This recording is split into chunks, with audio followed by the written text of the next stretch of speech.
Hey, welcome back to the shop build. Today and next few days, we're gonna be working on two things, and that's our perimeter foundation insulation. So because we're doing a slab on grade and our code is requiring that we have an R15 rigid insulation around the perimeter.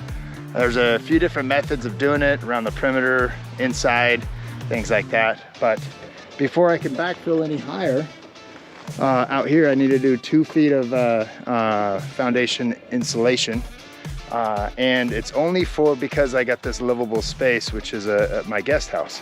So about 15 feet is how far, actually it's 15'4", how far from that outside edge to the outside of this wall that I need to go.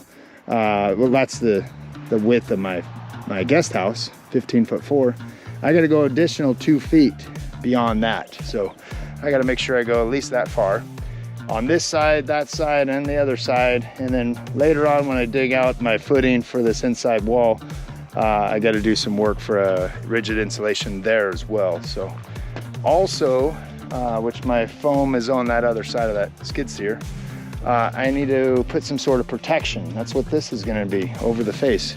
Protection for the sun, also protection just from damage and things like that, but mainly for the sun. So, and this subgrade is going to go up quite a bit higher, probably at least another foot, at least in this area, and less as we get down that direction.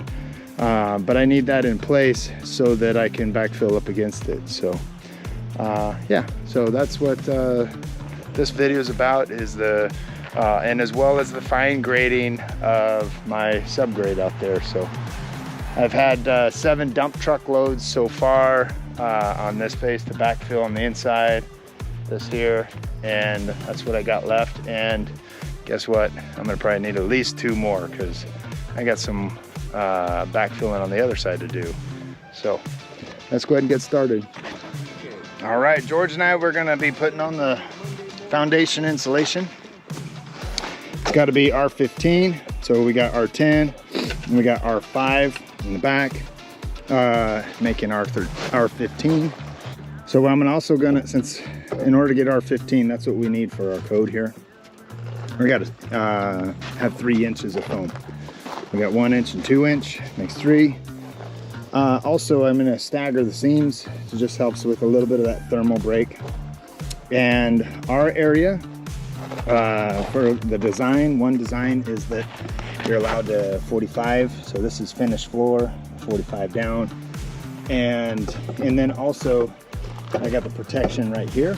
It requires protection. So I figured this is gonna be our best look. So it'll be that on the face, protecting it.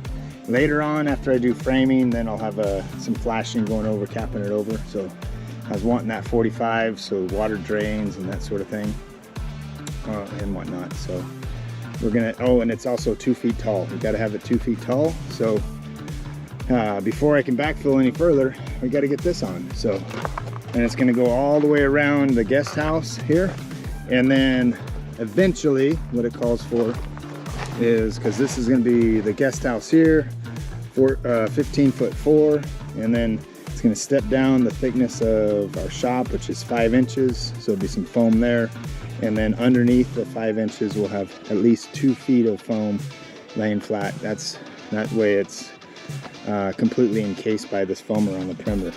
With this, also, I don't have to have the foam under the slab. So it stops the hot and cold from the outside at the wall line. So yeah, this is what we're doing. Let's get started, George. Ready, George? Yeah. Are you? Yeah. All right, let's do it.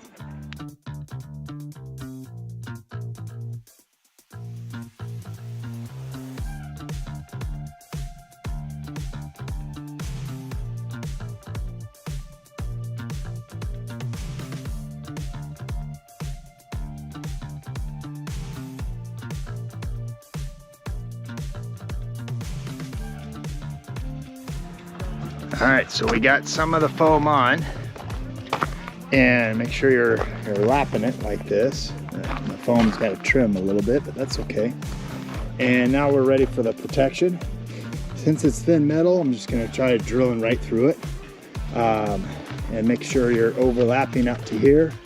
This corner is going to get some of this shiny 90 corner trim and lap it on it, and we'll work that way and cut it at the end and see how we go. So.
Well, we just about got all the gravel spread. We just got a little bit more. Our subgrade for our sidewalk area right here is pretty darn close to our line. You can still see we got two red lines. One's for the subgrade, and then the top one's gonna be for concrete. So you can see over here, what I'm gonna do is below finished floor, the concrete's gonna be just a little bit below, just so no water can go back in. Be a little step. Getting everything spread out the way I want it. Our 9th dump truck load is just about gone. And on this the south side here, we were playing around last night with the excavator and getting some of that dirt brought back, as you can see here. So we're gonna kind of build up and slope this sidewalk area. So we're gonna need some more right in here. But on the other side, where we're gonna get rid of that gravel, I still gotta dig out some of the, well, on this side's gonna be a lean-to at some point, but it's just gonna be gravel for right now for a while. But from about right there, this way, it's just grass. That all has gotta get pulled out so that I can put that fabric down, and then that gravel is gonna go right here, which may or may not be quite enough, but that can get more gravel much later. But I want to get that in there so I can also tie these pumps into this underneath here. I have a drain or a perforated pipe that's going down to a pump. So if I tie that into there, then then I can bury these and I don't have to worry about this stinking pump anymore. So, but yeah, that's kind of the plan. And then once the majority of that gravel is gone, then I can finish fine grading this and be done with at least the backfill, fine grading, and then start moving on to digging for sewer and other stuff. So that's the plan. Finish moving that pile, digging this out, all that fun stuff. So let's get back to it.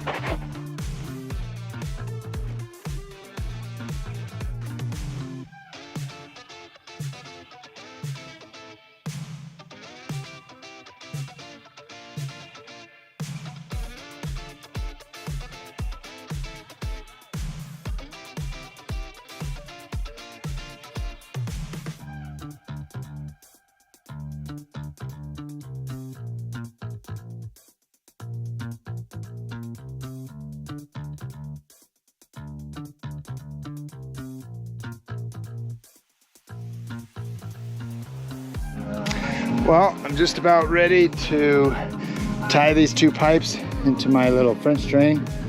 So I had a French drain that goes out to a pump. It's in a well over there. It drains all this spring water.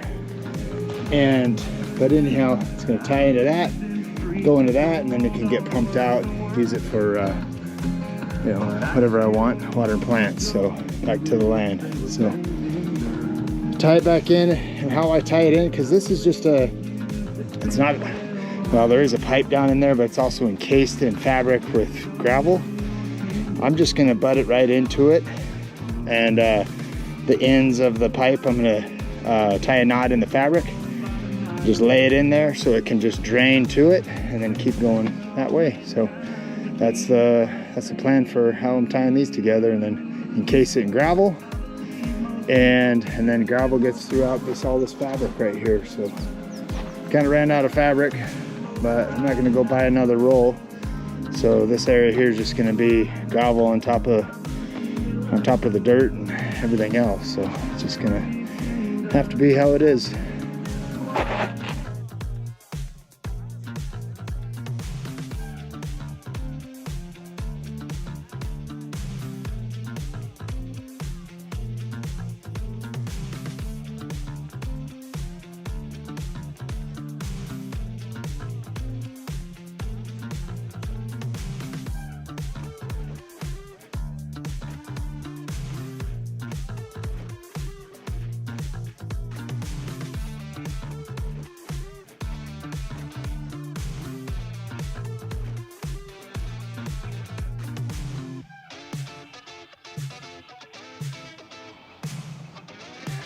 Well, that's kind of a wrap for this section. We got the insulation and the protection all on. As you can see here, we got all the metal. I just got a little bit of the corners to do, and the fine grading for the most part's there. Once we do the digging for the sewer and that sort of thing, then we'll have to come back and kind of just fine tune it, recompact it, and get it ready for concrete. But that's it. This is one part of it. You can see I also did some backfilling up against it. It's galvanized, so it should hold up pretty dang good. And then of course we got flashing that's going to cover up the top of that foam once we get our framing done. So yeah, it turned out pretty good, pretty easy. I'm going to probably put some more of these Tapcons. That's what these were. These were 4-inch Tapcons. And I'm gonna probably put some more down on the bottom. Just kind of helps hold it there for like any sort of wind and whatnot. So, and I got to pick up some more metal to kind of finish off this side. But for the most part, that's it. So hopefully you enjoyed, hopefully you liked, and like always, be safe when you're doing this sort of thing. You probably saw me wearing safety glasses, ear protection, all that sort of thing, gloves, because we got sharp metal. So be safe out there. See you on the next one.